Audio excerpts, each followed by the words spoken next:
नमस्कार प्यारे दर्शकों, मैं हूं कमल दुबे, आपका ज्योतिष मित्र। सौभाग्य सलाह में आपका स्वागत करता हूं।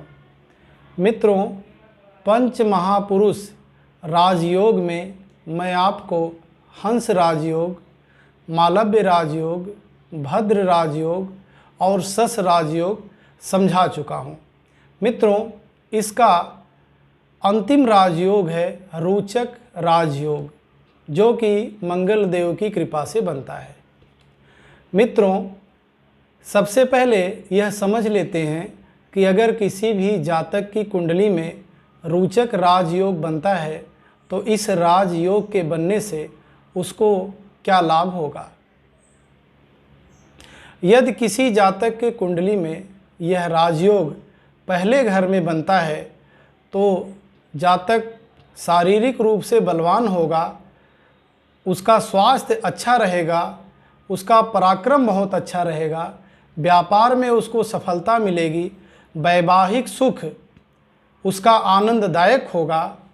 और यदि यही राजयोग कुंडली के चौथे घर में बनता है तो जातक को वैवाहिक सुख का पूरा आनंद मिलेगा, व्यवसाय में उसको सफलता मिलेगी, प्रतिष्ठा उसकी समाज में बहुत अच्छी रहेगी और वह प्रभुत्व वाला होगा और किसी बड़े पद पर वह रह सकता है।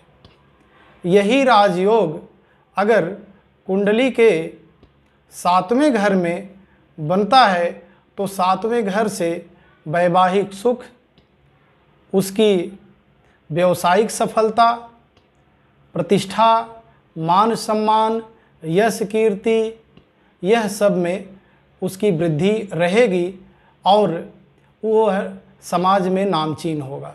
मित्रों, अगर यही रोचक राजयोग 10वें घर में बनता है तो 10वें घर में रोचक राजयोग बनने से व्यक्ति सफल खिलाड़ी हो सकता है, नेवी का अफसर हो सकता है, सेना अधिकारी हो सकता है, मंत्री हो सकता है, प्रधानमंत्री हो सकता है, या अगर यह थोड़ा कमज़ोर बना तो ग्राम प्रधान हो सकता है।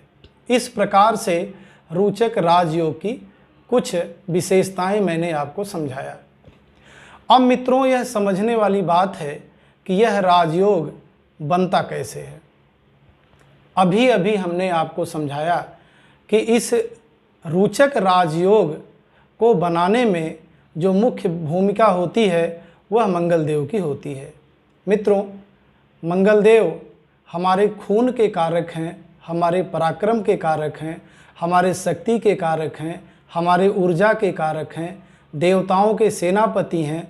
कुल मिलाकर के यदि कुंडली में मंगल देव का प्लेसमेंट अच्छे जगह पर हो जाए या रोचक राजयोग बना दें तो व्यक्ति जीवन में क्या नहीं कर सकता।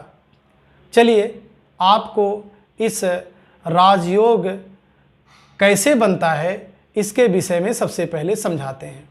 देखिए मित्रों, यह एक डेमो कुंडली है।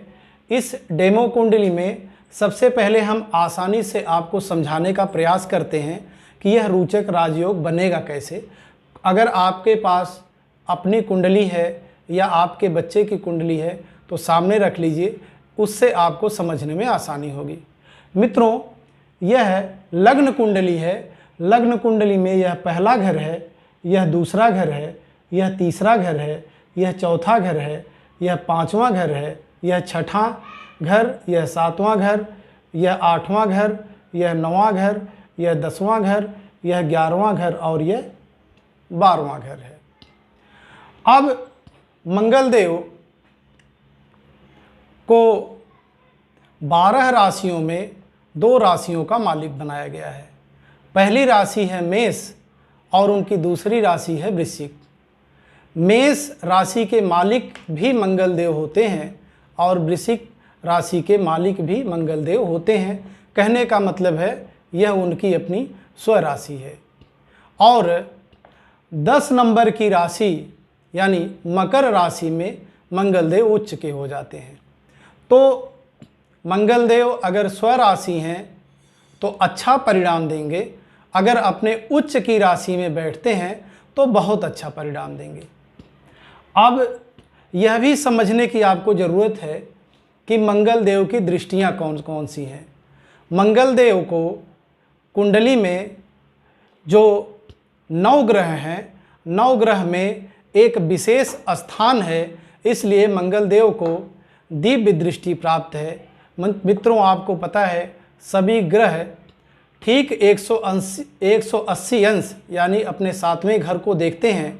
मंगल देव भी 7वें घर को देखते हैं, लेकिन दिव्य दृष्टि होने की वजह से वह 4थे घर और 8वें घर, कहने का मतलब है जिस स्थान पर बैठेंगे उस स्थान से 4थे घर को देखेंगे, उस स्थान से 7वें घर को देखेंगे और उस स्थान से 8वें घर को देखेंगे। अब मित्रों और समझते हैं कि मंगल देव, मैंने आपको समझाया कि 12 घर होते हैं, 12 राशियां होती हैं और यह 12 जो घर हैं उनमें 9 ग्रहों की स्थिति होती है, 9 ग्रहों का प्रेजेंटेशन होता है, जिसमें 7 ग्रह ऐसे होते हैं जो कि 12 घर में से किसी न किसी घर के मालिक होते हैं और राहु और केतु 2 ग्रह ऐसे हैं जिनको किसी भी घर का मालिक नहीं बनाया गया है। वह जिस घर में या जिस ग्रह के साथ विराजमान होते हैं उसी का रूप धारण कर लेते हैं। रोचक राजयोग के विषय में हम आपसे बात कर रहे हैं, तो यह रोचक राजयोग अगर मंगल देव पहले घर में 1 नंबर यानी मेष राशि, 8 नंबर यानी वृश्चिक राशि या अपनी उच्च मकर राशि में, इनमें से किसी एक में विराजमान हो, पहले घर में, 4थे घर में, 7वें घर में या 10वें घर में, तो रोचक राजयोग का निर्माण करते हैं। अब यह भी समझना है कि यह राजयोग जो बन रहा है वह किसी जातक की कुंडली में कैसे समझा जाए कि यह बहुत ही प्रभावशाली होगा। मित्रों, मैं पहले के वीडियो में भी आपको समझा चुका हूँ, दोबारा मैं इस वीडियो में भी आपको समझा देता हूँ। देखिए, हर ग्रह डिग्री के हिसाब से, अंश के हिसाब से उसके जो बलाबल है उसको आंका जाता है या उसकी शक्ति को समझा जा सकता है। जैसे कि कोई भी ग्रह, या मंगल ग्रह की बात कर रहे हैं तो मंगल ग्रह के विषय में ही आपको समझाते हैं। अगर मंगल ग्रह 0 अंश से लेकर के 10 अंश के बीच में किसी भी जातक की कुंडली में विराजमान हैं तो उनके बल में थोड़ी सी कमी होगी। यही मंगल देव अगर 10 अंश से लेकर के 20 अंश के बीच में किसी भी जातक की कुंडली में विराजमान होते हैं तो वह बहुत मजबूत स्थिति में होंगे और जो भी परिणाम देंगे वह बहुत ही मजबूत देंगे। लेकिन यही मंगल देव अगर किसी भी जातक की कुंडली में 20 अंश से लेकर के और 30 अंश के बीच में विराजमान होते हैं तो उनके परिणाम में थोड़ी सी कमी आ जाएगी।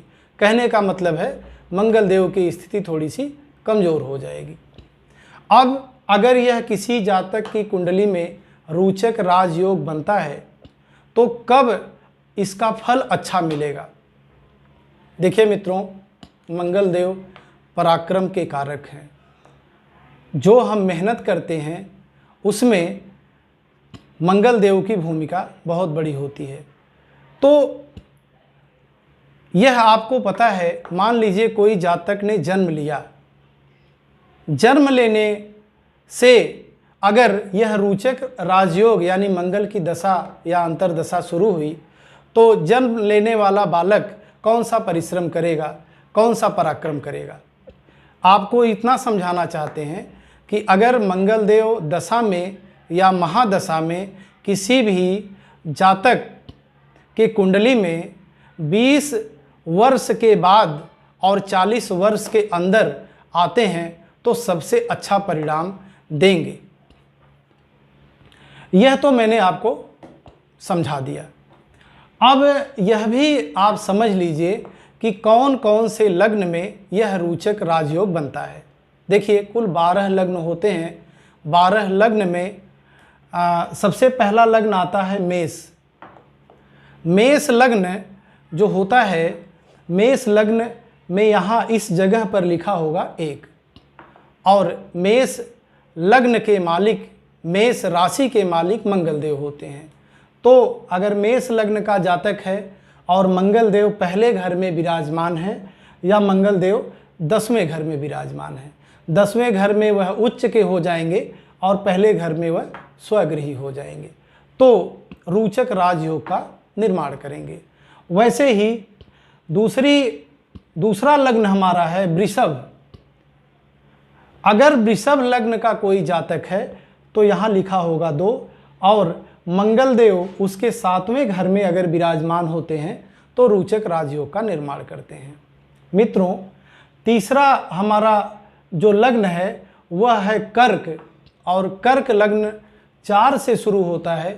इसके मालिक होते हैं चंद्रदेव और मंगल देव चंद्रदेव के अति मित्र हैं। बहुत प्रबल राजयोग इसमें बनता है।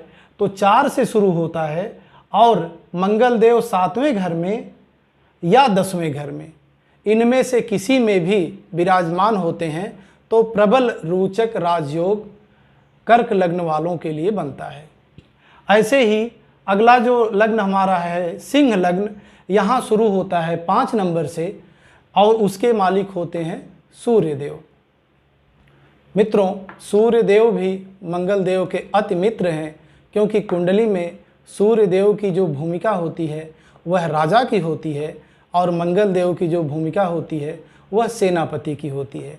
तो सेनापति और राजा दोनों में जब तालमेल अच्छा रहता है तभी उस देश का विकास होता है और तभी उस देश की जो सीमाएं हैं वह सुरक्षित होती हैं। तो अगर सिंह लग्न शुरू होता है 5 नंबर से, उसके मालिक सूर्यदेव होते हैं और मंगल देव अगर 4थे घर में विराजमान होते हैं तो यह रोचक राजयोग का निर्माण करते हैं। अगला जो लग्न हमारा है तुला है, उसके मालिक होते हैं शुक्रदेव और लग्न शुरू होता है 7 नंबर से। मित्रों, अगर तुला लग्न का कोई जातक है, मंगल देव 4थे घर या 7वें घर, इनमें से किसी एक घर में विराजमान होते हैं तो रोचक राजयोग का निर्माण करते हैं। मित्रों, अगला जो लग्न है वह है वृश्चिक लग्न। वृश्चिक लग्न मंगल देव की स्व राशि है और लग्न के भी मालिक मंगल देव हैं। तो मंगल देव अगर पहले घर में विराजमान होते हैं तो रोचक राजयोग का निर्माण करते हैं। ऐसे ही मित्रों, अगला जो लग्न हमारा है वह है मकर। इसके मालिक होते हैं शनिदेव। मैंने आपको बताया कि मकर राशि में मंगल देव उच्च के होते हैं। तो अगर मकर लग्न से कोई कुंडली शुरू होती है या किसी जातक की कुंडली मकर लग्न की है तो मकर लग्न में पहले घर में या 4थे घर में, दोनों में से किसी एक घर में अगर मंगल देव विराजमान होते हैं तो रोचक राजयोग का निर्माण करते हैं। और अंतिम लग्न है मित्रों कुंभ लग्न, जो कि इस लग्न के भी मालिक शनिदेव होते हैं और 11 नंबर से यह लग्न शुरू होता है। अगर कुंभ लग्न का कोई जातक है और मंगल देव 10वें घर में विराजमान है तो रोचक राजयोग का वह निर्माण करते हैं। अब मित्रों, अगर किसी भी जातक की कुंडली में रोचक राजयोग बनता है तो इस रोचक राजयोग का उसके जीवन पर क्या प्रभाव पड़ेगा, इसके विषय में भी चर्चा कर लेते हैं।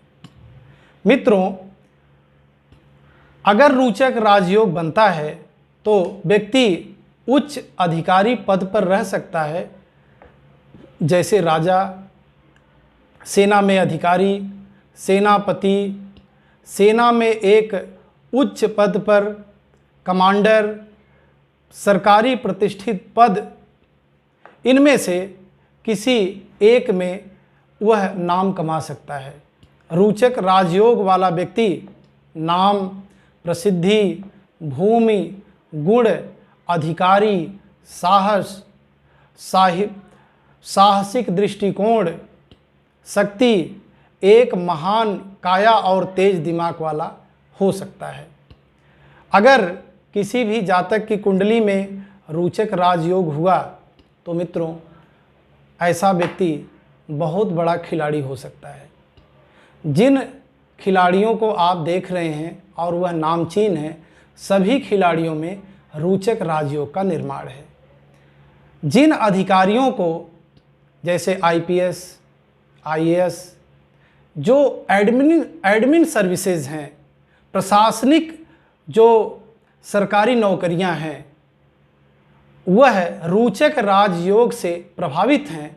और कहने का मतलब है मंगल देव अगर उच्च हैं, मजबूत हैं किसी भी जातक की कुंडली में, तो इस महान राजयोग का निर्माण करते हैं और वह व्यक्ति अपने जीवन में बहुत ही सफल होगा, नामचीन होगा, ओजस्वी होगा, वीर होगा, साहसिक होगा, किसी से दबने वाला नहीं होगा और समाज में उत्साहित होगा। उस व्यक्ति को समाज बहुत प्रतिष्ठित निगाह से देखेगा। इस प्रकार से मैंने कुछ रोचक राजयोग के विषय में आपको समझाया।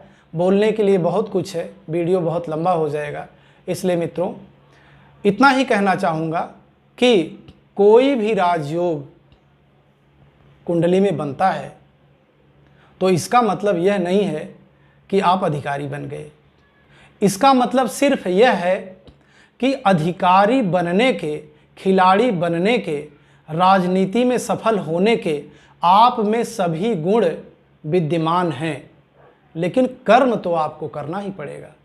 जैसे परिश्रमेण ही सिद्ध्यन्ति कार्याणि न मनोरथै नहि सुप्तस्य सिंहस्य प्रविशन्ति मुखे मृगा। बिना परिश्रम किए किसी भी कार्य को सफल नहीं किया जा सकता या सोचने मात्र से सफल नहीं होता है। जैसे जंगल का राजा शेर अगर सोया रहे तो हिरन उसके मुंह में स्वयं प्रवेश नहीं कर जाता है। जंगल के राजा को भी उठना पड़ता है, शिकार करना पड़ता है, अपने भोजन की तलाश करनी पड़ती है, तब उसका पेट भरता है। मित्रों, जब राजा मेहनत कर सकता है तो हमारी और आपकी क्या मजाल कि बिना मेहनत के हम सफल हो सकते हैं। आशा है रोचक राजयोग आपको भाया होगा, समझ में आया होगा। मैं आशा करता हूँ कि आपने इस वीडियो को देखा है और देख करके दोस्तों में, रिश्तेदारों में, मित्रों में इसको आप ज़रूर बांटेंगे, ऐसी मेरी सोच है, ऐसी मेरी कामना है। आपका धन्यवाद और परमात्मा आपका कल्याण करे।